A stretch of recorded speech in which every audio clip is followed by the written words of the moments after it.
Welcome to Sound Doctrine. Glad to be here for another one. So, in today's deep dive, we're taking on a massive topic, like a really elusive one. We are talking about true contentment. Oh, yeah. The hardest thing to actually find. Right, because we live in this era where, we've basically engineered all physical discomfort out of our daily lives. We really have. I mean, we have everything. I mean, if you're cold, you just bump up the digital thermostat. If you're hungry, there's a device in your pocket that brings food to your door in like 20 minutes. Exactly. Orthopedic beds, Yeah. noise-canceling headphones, all of it. Yeah, we are so insulated from the friction of the world. But if you look at our actual internal experience today, it's just, well, we're incredibly agitated as a society. Oh, completely. It's like this persistent, low-grade thrum of dissatisfaction everywhere you look. Exactly. And that's our mission today. We want to understand how to actually find peace in a world that's, like, optimized for us to be unhappy. It is the great irony of the modern age, right? We have all this comfort, but our economic and technological systems, they literally require us to be dissatisfied. Right, because if you're content, you stop buying things. Yes. The whole engine of consumerism, the social media algorithms, they all need you to feel that whatever you have right now is just fundamentally insufficient. You just have to upgrade. Always. Because the moment you feel satisfied, you step off the treadmill. Yeah. You stop clicking, you stop scrolling. So the culture is, actively campaigning against your peace. Which brings us perfectly to our source material for this deep dive. We're looking at a roadmap to get entirely off that treadmill. And it is a fascinating roadmap. It really is. It's a text from a 17th century English Puritan, Jeremiah Burroughs. It's called The Rare Jewel of Christian Contentment. Such a great title. Right. But I want to be clear to you listening, we are not just summarizing some dusty ancient book today. Definitely not. We are actively working through this because his psychological insights are just startlingly applicable today. It's a totally countercultural way to stop the mental treadmill. And, context is absolutely everything with Burroughs. We have to remember when he's writing this. Yeah, set the stage for us a bit. So he lived from 1599 to 1646.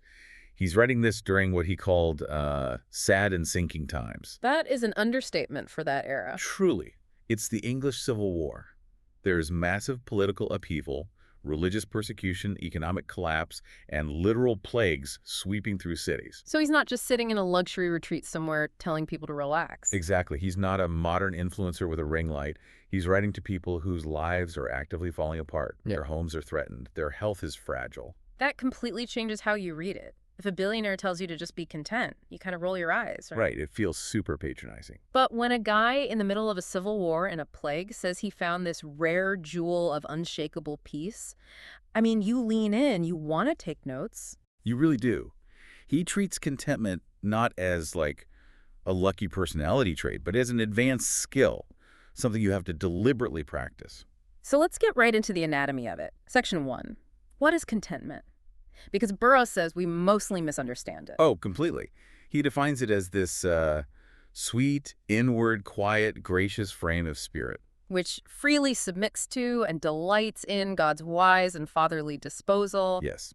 That definition is just so dense. Every single adjective is doing heavy lifting there. But the word that really stuck out to me is inward.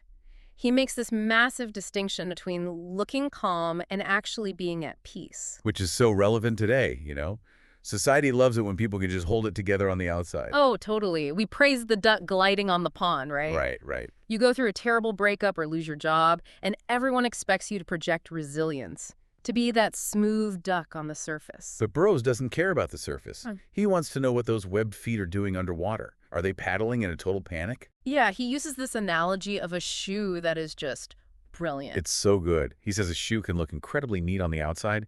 Beautiful leather, perfect stitching. But on the inside, it's pinching the foot to death. Exactly. It's raising blisters.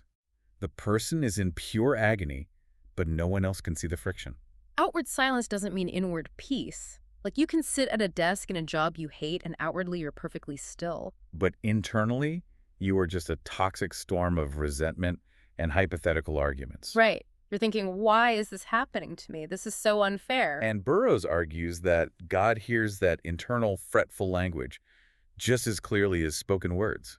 So the outward stoicism doesn't count. But wait, I have to push back on this on behalf of anyone listening who's going through a hard time. Sure, go for it.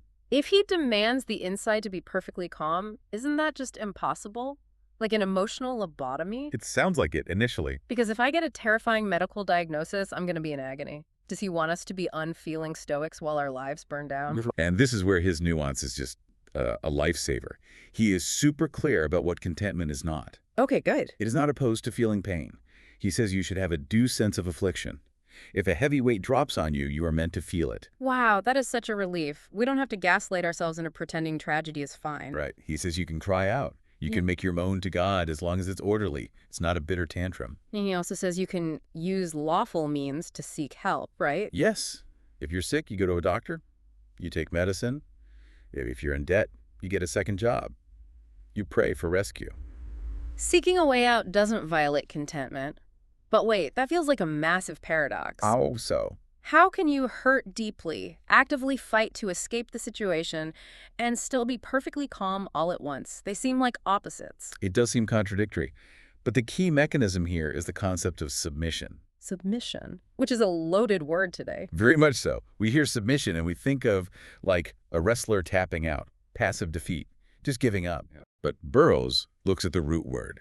Submitting literally means to send under. To send under, I love that phrasing. It's an active, voluntary choice. A discontented mind thinks its own plans are better than reality. It tries to climb above God. It says, I know better than God how my life should go. Exactly.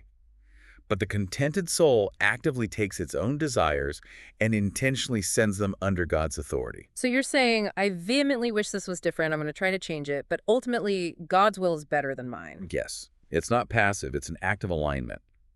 And he contrasts this with what he calls a tumultuousness of spirit. Oh, that distracted, confused mind when a crisis hits. Right. You can't focus. Your internal world is a riot.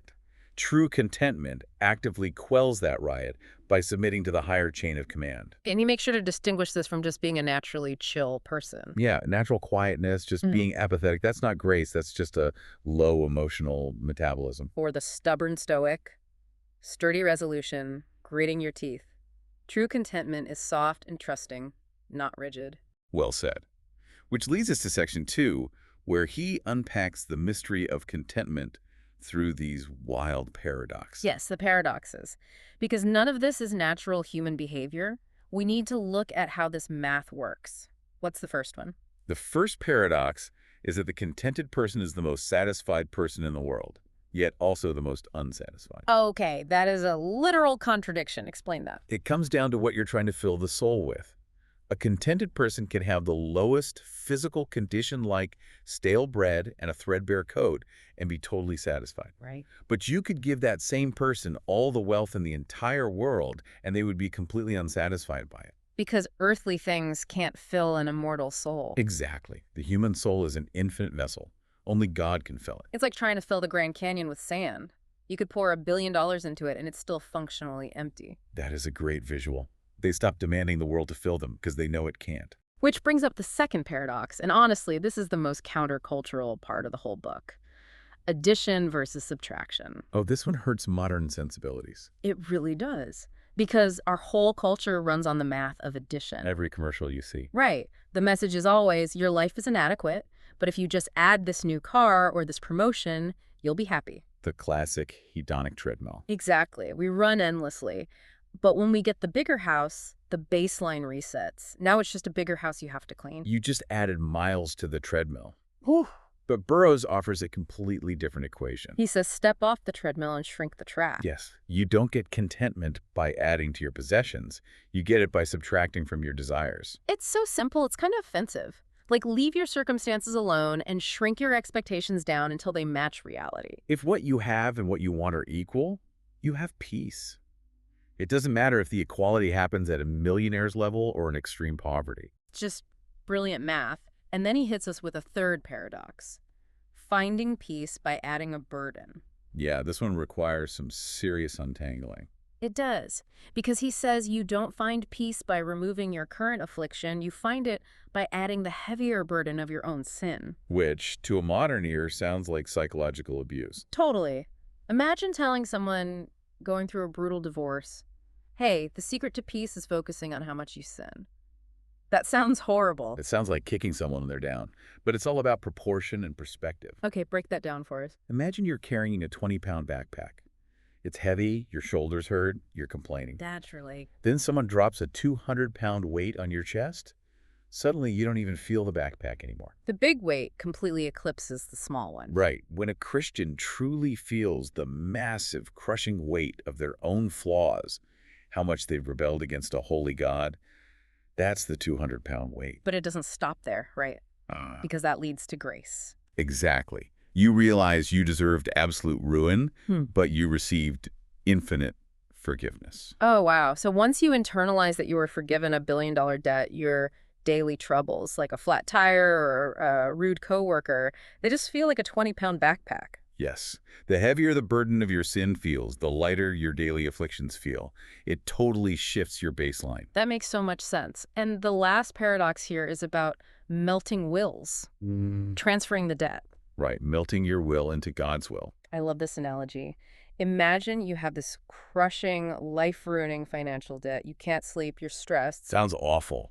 But then a billionaire steps in and legally signs a contract taking total ownership of your debt. Okay, I like where this is going. The creditors only deal with him now. And you look over and the billionaire is perfectly calm. He's totally unbothered by the debt. Because he has infinite capacity to handle it. Exactly. So if he is satisfied, you are satisfied. You don't have to stress anymore because it's not your burden. That is a perfect modern translation of Burroughs. If you melt your desires into God's, and God is satisfied with how he's running the universe, then you are satisfied too. It's all about performing the duty of your present circumstance instead of obsessing over your wants. Which is so hard to do. When things get bad, we daydream. We focus on the void. We just sit there thinking, if only I had my old life back, if I just had that old income. We hemorrhage mental energy living in the ghosts of our past circumstances. But Burroughs says, focus on the work, not the lack. Ask yourself, what is my duty right now in this hardship? If you're in a hospital bed, your duty isn't to be a corporate superstar anymore. Right. Your duty is to bear sickness patiently and be kind to the nurses. It grounds you. It gives you agency again. You aren't just a victim. You have a job to do. It really does. But again, none of this is natural. Which brings us to section 3, the school of Christ. Right, because you aren't born knowing how to do this. You have to learn it in Christ's school. Let's look at the curriculum. Lesson 1 is self-denial. And this is another one that grates against modern culture. Oh, massively. Because he says you must realize you are nothing and deserve nothing. He uses this great illustration of a wool sack. Yes, tell the wool sack story. If you take a baseball bat and hit a hard wooden table, it makes a huge echoing crack. Right. But if you hit a soft sack of wool with the same bat, it makes almost no noise. Why? Because the wool yields. It absorbs the blow. The hardened heart makes a massive complaining noise, but the self-denying heart yields and is quiet. Exactly. But again, I have to challenge this for our listeners. In our self-esteem culture, saying I am nothing and deserve nothing sounds incredibly toxic. It does. It sounds like low self-worth. How do we reconcile 17th century self-abasement with healthy modern psychology? We aren't supposed to hate ourselves. And Burroughs isn't saying you should hate yourself. He's not attacking your dignity as a human made in God's image. He's attacking your entitlement. Entitlement, that is the key word. Yes. Entitlement is this deeply ingrained assumption that the universe owes you a smooth, prosperous life. So when entitlement is high, every minor inconvenience is a cosmic tragedy. Right. Traffic, a rude comment, a delayed flight. You were outraged because you were robbed of the perfection you were owed. But when you drop that entitlement to 0, then the baseline changes. If you are owed nothing, then just waking up with air in your lungs is a miracle. Clean water is a luxury. It shifts the entire human experience from expectation to radical gratitude. Exactly. Lesson 2 flows right out of that, the vanity of the creature. Realizing that earthly things are fundamentally incapable of satisfying the soul. It's a category issue, not a quantity issue. We think we just need 10% more money to be happy. But it's like trying to drink gravel to quench your thirst. It doesn't matter how much gravel you eat, it's the wrong substance. Which brings us to lesson 3, our relation to the world. We are pilgrims, travelers, and soldiers. This one is so helpful. If you think this world is your permanent home, you expect perfect comfort.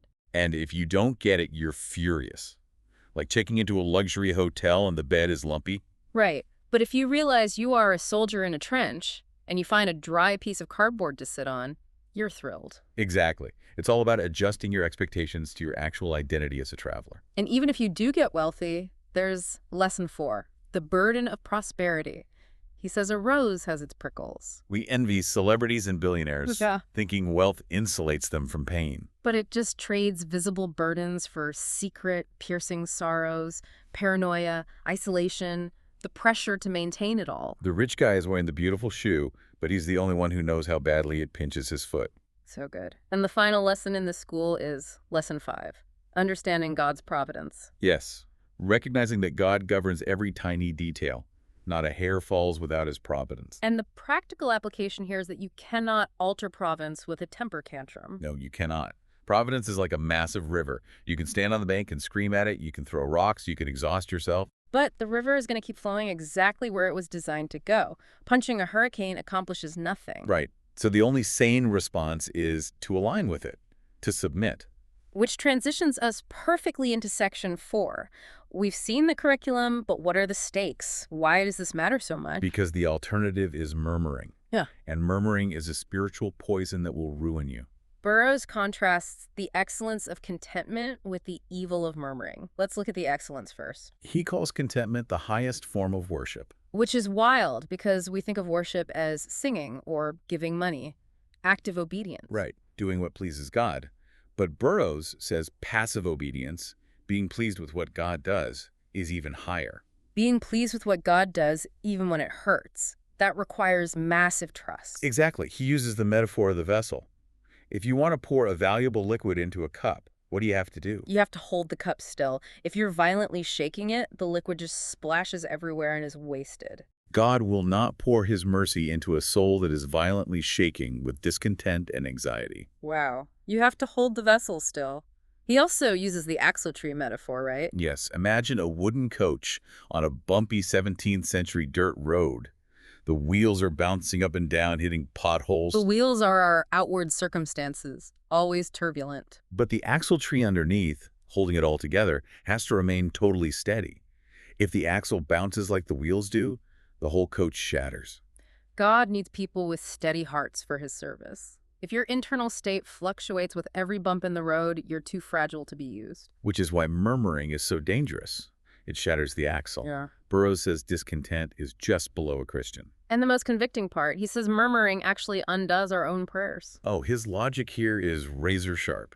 He points to the Lord's Prayer. Right, in Luke 11, verses 2 through 4. Exactly. We pray thy will be done. But then when God's will is something we don't like, a setback, a hard day, we complain. We functionally veto the very prayer we just prayed. And we pray for our daily bread, basic necessities. But when we get exactly that, we murmur because it's not a luxury meal. We complain because our neighbor has a nicer car. We make a mockery of our own prayers. It's terrible. And he lists these aggravations of murmuring things that make it even worse, like the beggar at the table. This analogy wrecked me. Walk us through it. Imagine you find a starving, filthy beggar on the street. You have no obligation to him.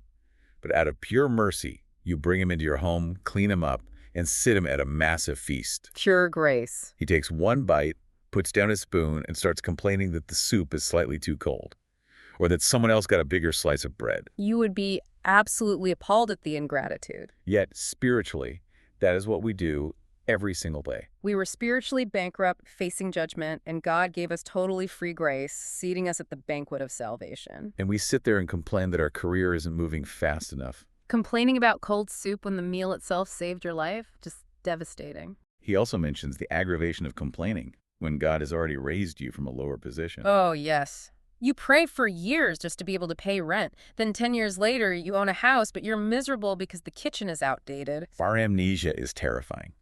Prosperity actually breeds greater discontent if we aren't careful. Okay, so we've established that murmuring is awful and contentment is a jewel. But if we stop here, we're just leaving the listener with a massive guilt trip. Right. We need the how-to. Exactly. Section 5, practical directions. How do we actually rewire our brains? Because Burroughs doesn't leave us hanging. No, he gives us a really solid toolbox, mental exercises to build this gracious frame. The first one is from Martin Luther, The Sea of Mercy. This is a great cognitive reframing technique.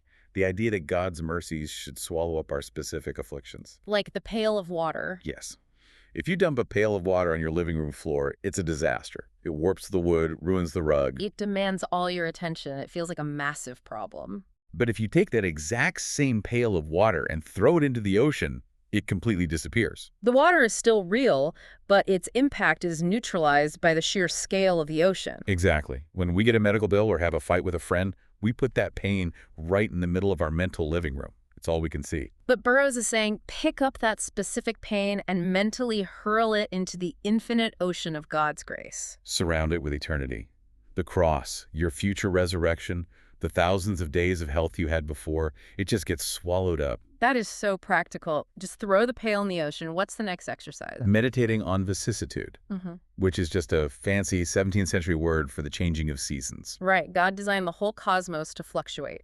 Day and night, summer and winter. Storms always follow fair weather.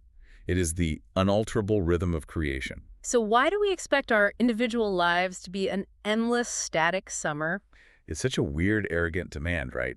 If you know winter's coming, you don't cry when it gets cold, you just put on a coat. Expecting the affliction is half the battle. Then he moves to the suffering creature. Yeah, this is a very visceral point. He notes that the whole animal kingdom groans and suffers just to serve humanity. Animals are slaughtered, roasted, and consumed just to temporarily feed our bodies. They surrender their lives for us. So Burroughs essentially asks, if a lower beast is compelled to suffer in agony to serve a human's temporary need, shouldn't we, as humans created in God's image, be willing to suffer just a little bit of discomfort to serve the eternal purposes of our Creator?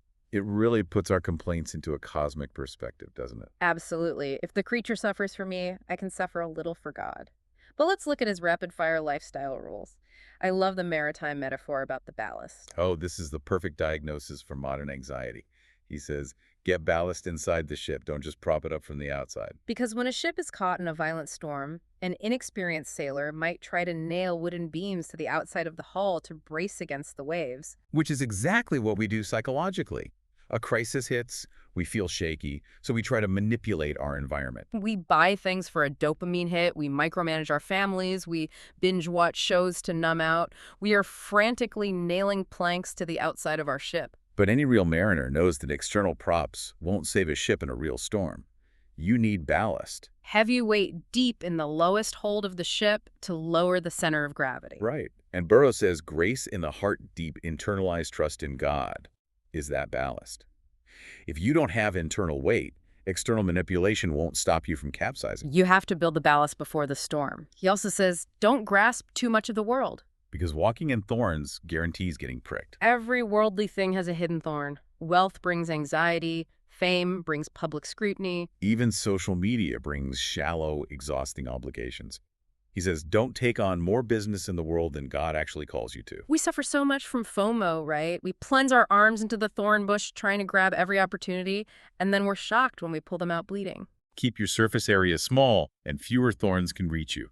And then he gets to this concept that addresses the darkest moments of life. When reason hits a nonplus, a total wall. Yeah, this bridges the gap between high theology and raw, brutal human suffering. Because reason is great for minor afflictions. I lose my job, but reason says, well, it was a toxic culture anyway, so I'm better off. Reason finds the silver lining. But Burroughs lived through plagues and wars.